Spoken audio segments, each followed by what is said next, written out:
O W का उच्चारण कहाँ ओ होगा, कहाँ आउ होगा। आलिम सर की क्लास। ओ डब्ल्यू के दो तरह के उच्चारण होते हैं और यह उच्चारण इस पर निर्भर करता है कि किसी शब्द में ओ डब्ल्यू की जगह क्या है। क्या वह शब्द के शुरू में है, बीच में है या अंत में है। ओ डब्ल्यू जब शब्द के शुरू में होता है तो उसके दो तरह के उच्चारण देखे गए हैं। कुछ शब्दों में ओ डब्ल्यू का उच्चारण ओ होता है, कुछ शब्दों में आउ होता है। लेकिन अच्छी बात यह है कि ऐसे केवल 3 शब्द हैं काम के। एक है ओ डब्ल्यू ई ओ, दूसरा है ओ डब्ल्यू एन ओन और तीसरा है ओ डब्ल्यू एन आउल। 2 में उच्चारण हो रहा ओ, 1 में हो रहा है आउ।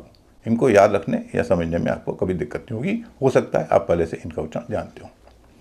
दूसरा नियम, जब ओ डब्ल्यू शब्द के बीच में होता है। ओ डब्ल्यू जब शब्द के बीच में होता है तो उच्चारण होता है आउ। जैसे BROWN brown, TOWN town, CROWN crown, FLOWER flower, TOWER tower, POWER power. इस लिस्ट में अंतिम 3 जो शब्द हैं उसमें हम आउ का उच्चारण करते हैं, जबकि मूल अंग्रेजी में इसका उच्चारण आउ है। यानी ब्रिटिश इंग्लिश में इसको बोलेंगे फ्लावर, पावर, टावर। हम भारतीय बोलते हैं फ्लावर, टावर, पावर। और मैं इसमें कोई गलत नहीं समझता, क्योंकि ऊ और अ जब एक साथ आते हैं तो व का उच्चारण निकलता है। तो फ्लावर, टावर और पावर जब तेजी से बोलेंगे तो फ्लावर, टावर और पावर का ही उच्चारण निकलेगा। तीसरा नियम, जब ओ डब्ल्यू शब्द के अंत में होता है तो उसका उच्चारण ओ होता है। जैसे LOW low, GROW grow, SHOW show, FOLLOW follow, WINDOW window, YELLOW yellow. इन नियमों के कुछ अपवाद भी हैं, कुछ एक्सेप्शंस हैं, लेकिन वह एक्सेप्शंस इतने कॉमन हैं कि आप उनमें गलती कर ही नहीं सकते। जैसे दूसरे नियम का अपवाद है BOWL बोल, जबकि नियम यह है कि OW जब शब्द के बीच में होगा तो उच्चारण आउ होगा, या उसका उच्चारण ओ हो रहा है। लेकिन ऐसा सिर्फ एक शब्द है जिसको आप याद रख सकते हैं। तीसरे नियम के 8-10 अपवाद हैं, लेकिन वो इतने कॉमन हैं, इतने प्रचलित हैं कि आप उनको गलत बोल ही नहीं सकते। जैसे COW, ये अपवाद है क्योंकि इसमें OW अंत में है, उच्चारण हो रहा है आउ, होना चाहिए ओ। लेकिन आप काऊ को कभी नहीं बोलेंगे, कोई भी नहीं बोलेगा। इसी तरह HOW how, NOW now, VOW wow होता है, इसको कोई वो बोल सकता है। WOW इसको कोई वो नहीं बोलेगा, वाउ ही बोलते हैं।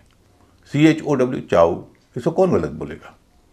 हाँ, DOW इसको गलत बोल सकता है कोई, डो कह सकता है, डो जोन्स। ALLOW अलाउ, हर आदमी जानता है, अलाउ ही बोलेगा। कहने का मतलब ये कि तीसरे नियम के जो अपवाद हैं वो इतने कॉमन हैं कि उसमें गलती हो ही नहीं सकती। आपको बस इतना करना है कि इन 8-10 शब्दों को अपने दिमाग में रख के बाकी सारे शब्दों को नियम के अनुसार उच्चारण करना है। अगर OW शब्द के बीच में है तो आउ, OW शब्द के अंत में है तो ओ।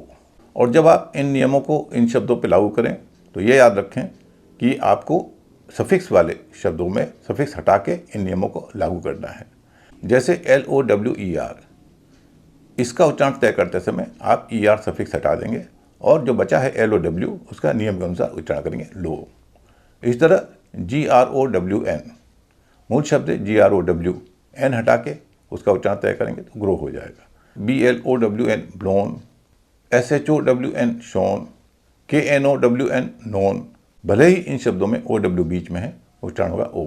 कारण वही है, मूल शब्द में OW अंत में ही है, इसलिए इनमें ओ का उच्चारण हो रहा है। अब अंत में 3 ऐसे शब्द जिनके 2 अलग अलग उच्चारण हैं, औ का भी है, ओ का भी है, और उच्चारण बदलते ही उनका अर्थ भी बदल जाता है। 3 शब्द हैं ROW, BOW और SOW। ROW को जब रो बोलेंगे तो उसका मतलब होगा कतार, लाइन, और ROW को जब राउ बोलेंगे मतलब होगा हुल्लड़, हंगामा। इसी तरह BOW को जब बो बोलेंगे मतलब होगा धनुष, और जब बाऊ बोलेंगे मतलब होगा झुकना। बो का मतलब धनुष, बाऊ का मतलब झुकना। इसी तरह SOW, सो का मतलब होगा बीज बोना, और SOW साऊ, मादा सुअर। तो 3 शब्द हैं जिनके 2-2 उच्चारण हैं और दोनों उच्चारणों के अलग अलग अर्थ हैं। तो इनका अर्थ के हिसाब से आपको उच्चारण करना चाहिए। पूरा वीडियो देखने के लिए यहाँ क्लिक या टैप करें।